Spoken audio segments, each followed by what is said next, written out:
명장님, 요즘에 벤츠 사면은 사람들이 다 짱츠라고 중국 차라고 놀리던데 그거 맞는 말이에요? 나는 짱쯔 이렇게 처음 했을 때 무슨 소린가 했어. 원래 이제 중국의 음식 같은 거 얘기할 때 중국 사람을 할 때 짱깨 이렇게 좀 낮춰 불렀잖아. 그래서 나는 처음에 짱쯔가 뭐야 그랬더니 짱깨와 벤츠의 합성어다 이거예요. 근데 그렇게 말하면 여태까지 140년의 역사를 갖고 있는 벤츠 입장에서 보면 되게 억울한 면이 있을 거라고 봐, 그치? 그래서 그거 하나하나를 오늘 팩트 체크해가지고 우리가 진짜 벤츠의 억울함, 또 벤츠가 자본이 어떻게 변화돼서 이런 말이 나왔는지, 또 이익 구조가 어떻게 변화돼서 이렇게 존경받던 벤츠가 짱찌가 되는지 여기에 대해서 지금부터 한번 얘기해 볼까?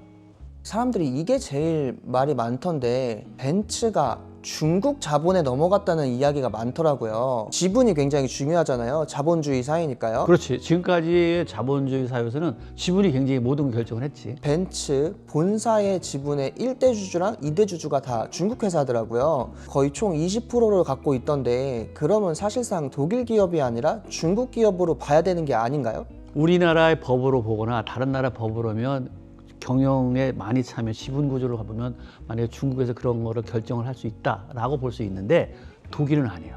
그 모든 결정권을 50% 정도를 근로자가 갖고 있어. 그게 이제 공동경영법이라는 거잖아요. 그렇기 때문에 독일의 근로자가 거기서 만약에 찬성을 안 하면 아무리 지분이 많다 하더라도 그 모든 것을 권한을 만들어낼 수 없다. 명장님, 브랜드가 독일 거인 건 알겠는데 우리가 생산하는 것도 굉장히 중요하잖아요. 중요하죠. 그럼 국내에 들어오는 벤츠들은 독일에서 들어오는 게 맞긴 하나요? E클래스나 S클래스는 설계도 하고 제조도 하고 만들어서 한국에 들어오는 것이에요. 직접 들어오는 거예요. 그래서 다 독일 거 같고, SV 이거는 독일에서 설계했지만 제조는 미국에서 해요. 그렇기 때문에 결국은 다 벤츠다 이렇게 보시면 됩니다.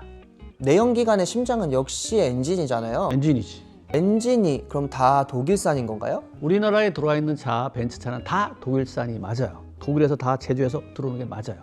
근데 저가인 자동차가 앞으로 나올 거거든요. 벤츠하고 지리자동차하고 공동 설계를 하잖아요. 그러면 부품이 싸게 만들 수 있는 것이 중국이기 때문에 일부 저가인 자동차에서는 아마 중국의 부품들이 들어가는 자동차들이 나올 거다 이렇게 보는 거죠. 지금 엔진이라든가 미션, 핵심 부품, 하체 부품 같은 경우는 당연히 벤츠 거 쓰는 것이고요. 그 다음에 계기판, 전자부품들이 많이 중국이 발전돼 있잖아요. 계기판이라든가 스위치라든가 아니면 또 배터리 같은 경우는 중국도 많이 기술이 앞서 있기 때문에 아무래도 중국 자동차의 부품들이 좀 들어갈 거다 보는 거죠. 독일 본사 말고 한국 벤츠 코리아가 또 있잖아요. 거기에 지분 구조를 보게 되었는데요. 이게 굉장히 흥미롭게 되어 있더라고요. 나도 보니까 깜짝 놀랐어. 레이싱온 그룹이라는 데가 있더라고요. 벤츠 코리아의 지분 구조를 보면은 1대 주주는 독일 본사, 2대 주주가 레이싱온 그룹의 자회사가 49%를 들고 있더라고요. 사실 이게 보니까 화교 자본이더라고요. 벤츠 코리아가 자동차를 한 대 한 대 팔 때마다 이 자본이 어디로 가나 내용들을 추적해 보니까 51%는 독일로 가고 49%는 말레이시아의 화교 자본으로 들어가는 거예요. 그러니까 홍콩 쪽으로 가는 거죠. 이 레이싱온 그룹이 한성 자동차를 가지고 있기도 하더라고요. 나는 한성 자동차라고 해서 한국 사람이 가지고 있는 줄 알았어요. 근데 알고 보니까 그 이익 구조를 두 군데로 갖고 있더라고. 독일에서 수입하는 거에 수입 갖고 있고 판매를 하잖아요. 판매까지 가지고 있어요. 그러니까 이중으로 한 마리 수입을 얻고 있다 이렇게 보는 거예요. 그래서 우리나라 소비자 입장에서는 화교 자본들이 돈을 다 가져간다라는 생각을 할 수도 있겠는데요.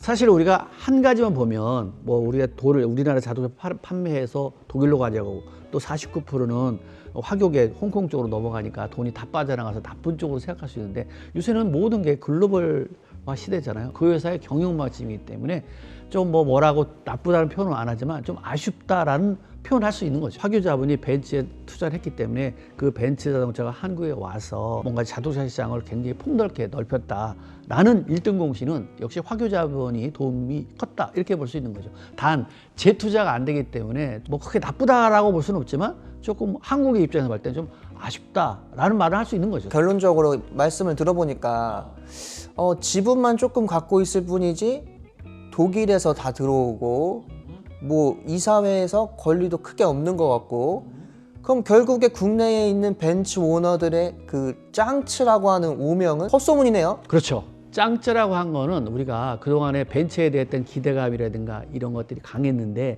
그리고 명차다, 성공한 사람이 타는 차다 이렇게 강했는데, 청라에 그 화재건이 터지면서 그리고 우리가 국민들이 요구하는 소리가 높아지면서 결국은 이게 중국산 배터리입니다.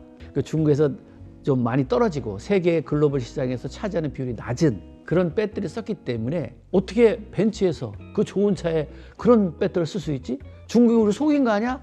라고 해서 폄하된 발언이다. 근데 지금 나와 있는 모든 자동차는 사실 독일의 장인들, 독일의 바로 명장들이 만든 차이기 때문에 현재 벤츠를 타고 계시는 오너분들은 자부심 가져도 된다. 명차를 타고 있다. 이렇게 보시면 됩니다.